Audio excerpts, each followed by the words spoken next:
कहते हैं इतने सरलता से राम जी ने उनकी तरफ देखा और देख करके कहा, क्या चाहते हो? बोले, ये कृपा चाहते हैं कि हमारे साम्राज्य में भी दर्शन दो, क्योंकि अगर अधिकार दिन का है तो रात का भी तो अधिकार होता है। ये दिवाकर हैं, हम रजनीकर हैं। रजनी के स्वामी हम हैं और दिन के स्वामी ये हैं सूर्य, जिनके साम्राज्य में आप आए हो। तो जिंदगी तो आधी आधी बटी हुई ना, आधा साम्राज्य हमको दिया गया, आधा साम्राज्य सूरज को दिया गया। और ये पक्षपात हो गया।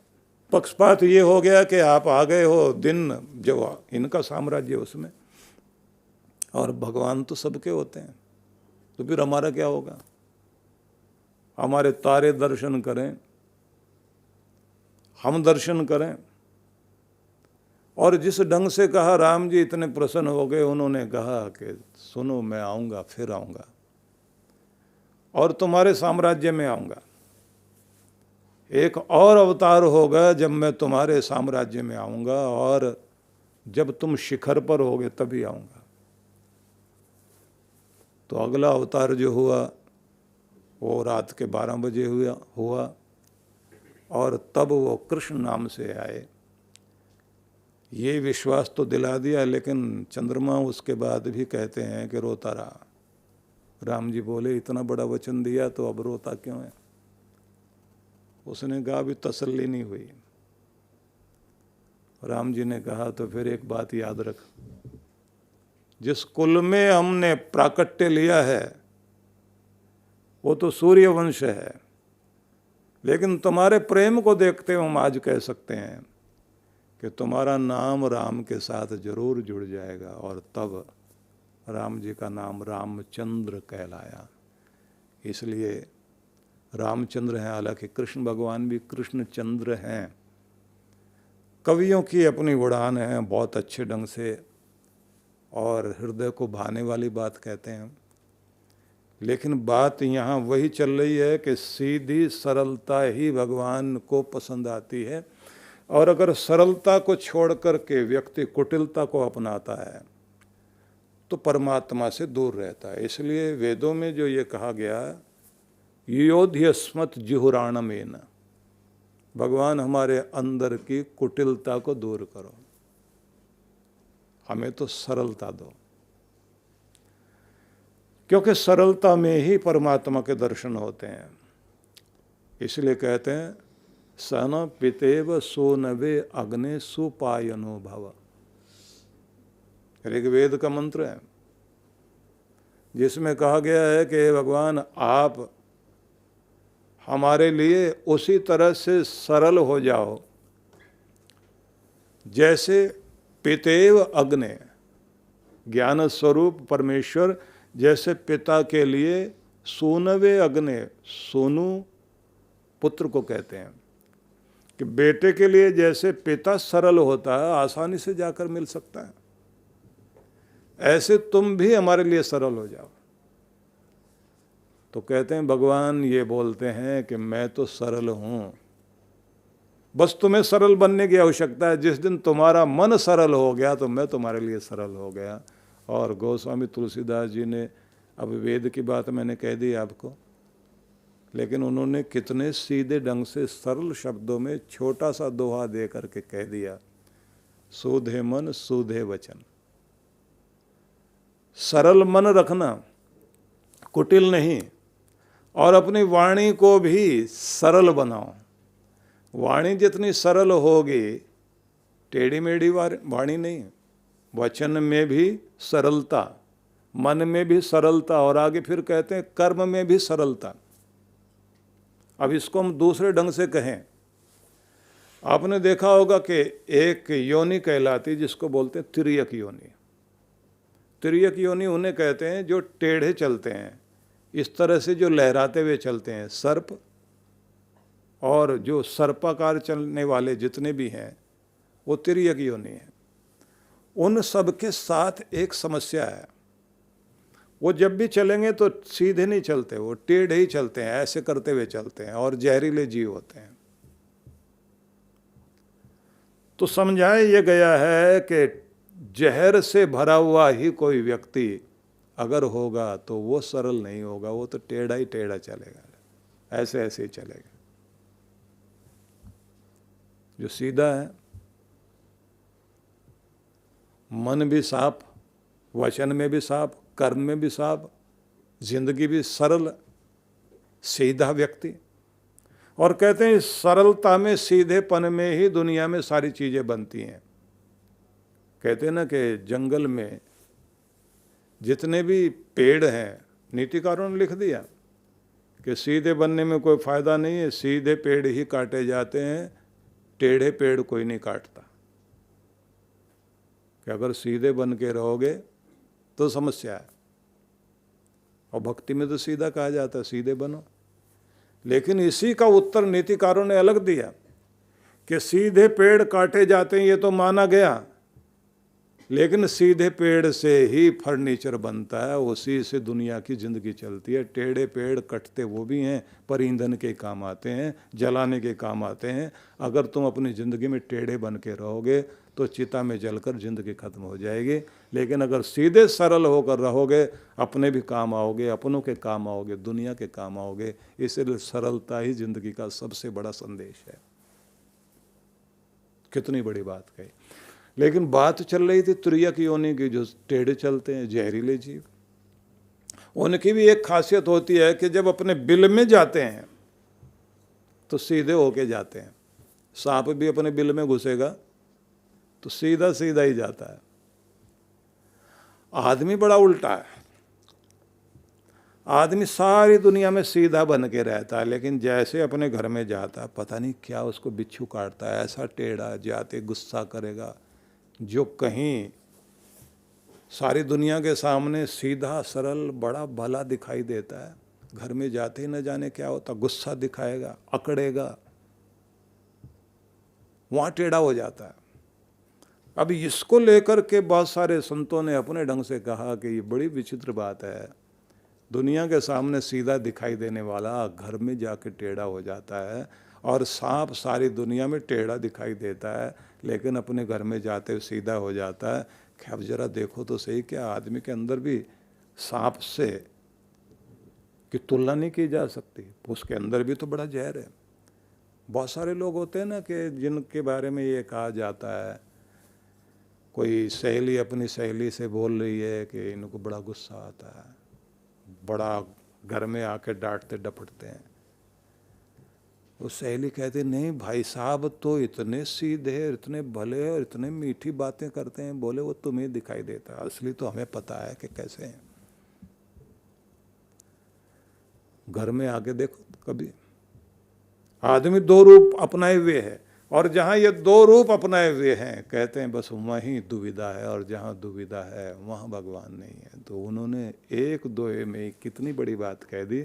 सूधे मन, सूधे वचन, सूधी सब करतूत, तुलसी सूधी सकल विधि, रघुवर प्रेम प्रसूत। राम जी का प्रेम अगर प्रकट करना चाहते हो, सीधी सीधी सहज विधि अपना करके ही तुम उनको अपना बना सकते हो। और वो कौन सी? निर्मल मन जन सो मोहि पावा।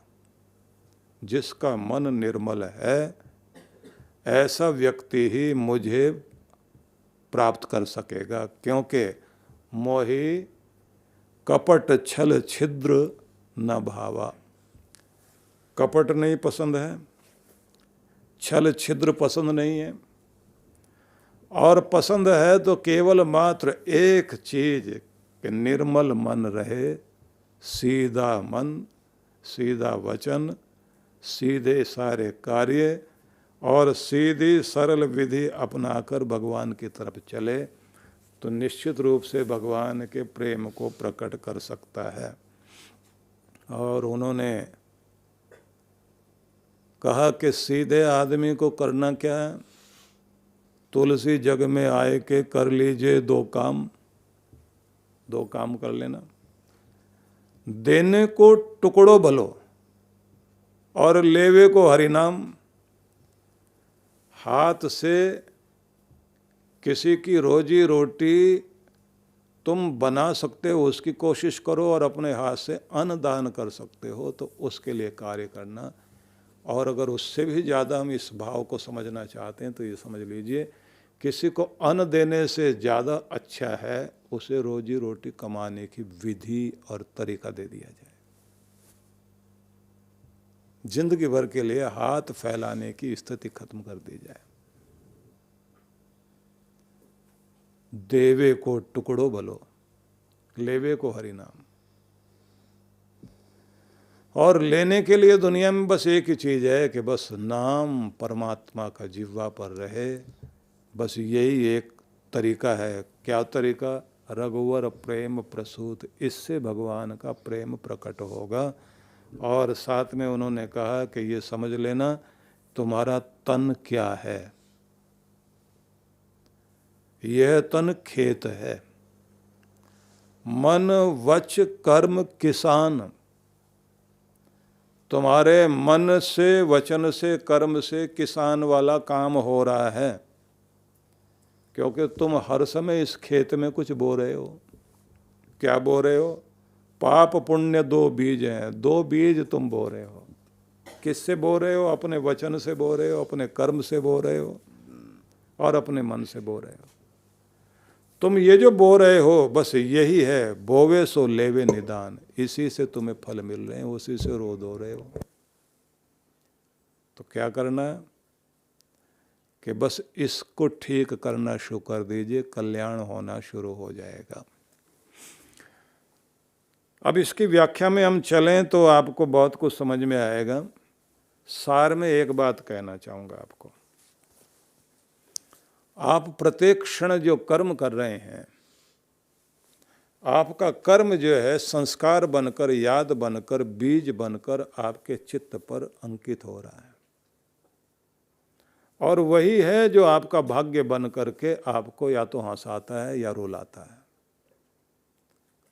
बाबा तुलसीदास जी ये समझाते हैं कि तुम इस बात का ध्यान रखना कि वही बोना जिसकी फसल काट सको, वो मत बो देना जिसकी फसल काटने में तुम्हारे लिए मुश्किल हो जाए, क्योंकि फल तो तुम्हें दिया जाएगा, जो तुमने किया है वो तुम्हें मिलेगा। और सार में ही ये उदाहरण याद कर लीजिए कि राजा ने जैसे प्रसन्न होकर के एक ठेकेदार को अपने जमीन दे दी थी और ये कह दिया था कि इसमें एक सुंदर मकान बनाओ, और उसने बनाया। बनाने के बाद उसने पूरी कोशिश की कि उसमें से जितना कमा सकता था कमा लिया, और साथ में उसमें नकली से नकली चीज़ें लगा दी, और बनाने के बाद राजा को सौंप दिया। कहा साहब मकान बन गया।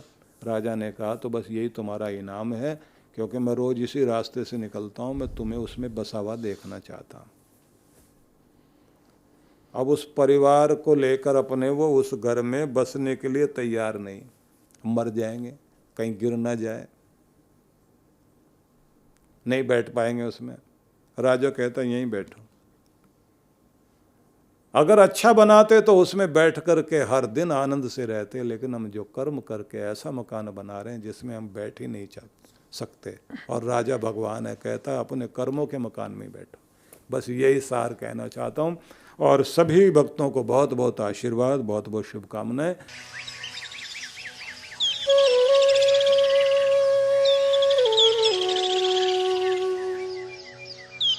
सद्गुरु श्री सुधांशु जी महाराज द्वारा मानव सेवा को समर्पित संस्था विश्व जागृति मिशन वर्ष 1991 से धर्म, समाज एवं मानवता की सेवा में संलग्न है। यह संस्था 90 मंडलों, सेवा केंद्रों के माध्यम से न केवल भारत अपितु देश के बाहर अनेक देशों में सेवा के कार्य कर रही है। संस्था की स्थापना से लेकर अब तक विगत 30 वर्षों में जहां लोगों को सन्मार्ग पर प्रेरित करने के उद्देश्य से गुरुवर ने 7000 से अधिक प्रवचन दिए हैं, वहीं देश के राज्य की राजधानियों व प्रमुख नगरों में लगभग 40 आश्रम, 25 मंदिर, सत्संग भवन व ध्यान साधना केंद्रों का निर्माण हुआ है। दिल्ली में करुणा सिंधु धर्मार्थ अस्पताल एवं फरीदाबाद के आरोग्य धाम अस्पताल में लाखों जरूरतमंद रोगियों का उपचार व ऑपरेशन किया गया है। अनाथ गरीब बच्चों के लिए सूरत में अनाथाश्रम, दिल्ली एवं कानपुर में गुरुकुल, फरीदाबाद में ज्ञानदीप विद्यालय, मुरादाबाद में सृजन प्राइमरी स्कूल, झारखंड के रुक्का खूंटी गांव में आदिवासी बच्चों के लिए 2 पब्लिक स्कूल समेत दिल्ली में उपदेशक महाविद्यालय भी बनाया गया है। इन शैक्षणिक संस्थाओं में लगभग 2500 बच्चों को शिक्षित व संस्कारित किया जाता है। दिल्ली के आनंदधाम आश्रम में जहां वृद्धाश्रम एवं वानप्रस्थ संचालित हैं, वहीं आश्रम की कामधेनु गौशाला में 125 गौओं की सेवा की जाती है। कामधेनु गौशाला की तरह ही देश के प्रमुख नगरों में 7 अन्य गौशालाएं भी संचालित हैं। साथ ही पूजा पाठ, यज्ञ अनुष्ठान से लोगों में धार्मिक भावना जागृत की जाती है। ओम अग्नये सप्तजिह्वाय स्वाहा, ओम अग्नये हव्यवाहनाय स्वाहा, ओम अग्नये शोधनजाताय स्वाहा। गरीब जरूरतमंद महिलाओं को सक्षम बनाने के लिए जहां कई तरह के प्रशिक्षण दिए जाते हैं, वहीं गरीब कन्याओं के विवाह में सहयोग भी किया जाता है। प्राकृतिक आपदा जैसे कि बाढ़, भूकंप, तूफान आदि में जहां मिशन द्वारा प्रधानमंत्री राहत कोष में सहयोग किया जाता है, वहीं जैसे वर्तमान में चल रही महामारी कोरोना संकट काल में जरूरतमंदों को भोजन, राशन किट व सांसों के संकट से जूझ रहे जरूरतमंद मरीजों को देश विदेश से मंगाकर ऑक्सीजन कंसंट्रेटर बांटे गए। मानव सेवा को ईश्वर भक्ति मानते हुए सेवा परमो धर्म के भाव से विश्व जागृति मिशन के सेवा कार्य निरंतर जारी हैं। आइए मिशन के सेवा पथ पर बढ़ते कदमों में कदम से कदम मिलाकर चलें और मानवता की सेवा में दान सहयोग कर पुण्य के भागीदार बनें।